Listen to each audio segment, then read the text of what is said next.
We recommend using clean surfaces and clean gloves throughout the repair process. Inspect the piston rod. If the piston rod shows visible damage, the entire cylinder must be replaced. On frequently used drive units, the grease will become noticeably darker and dirtier. Inspect the piston rod and cylinder barrel, bearing surfaces. If any component shows visible damage, the entire cylinder must be replaced. Do not scratch the seal seat. Ensure that metal tools do not come into contact with the seal. If threaded connections are difficult to disassemble, preheat them and replace the buffer shaft. Do not scratch the seal seat. Clean the parts with a lint-free cloth to prevent leaks.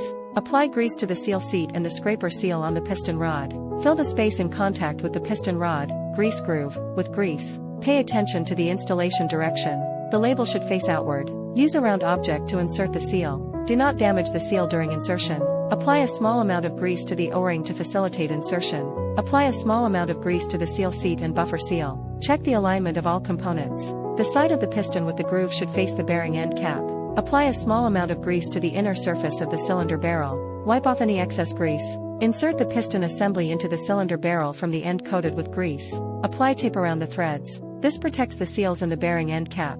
A diagram of the special assembly tool is available. Refer to the tools and accessories manual in the spare parts catalog. When inserting the tie rod, ensure that the piston rod is not damaged. As the piston rod moves, the grease will be distributed throughout the cylinder barrel.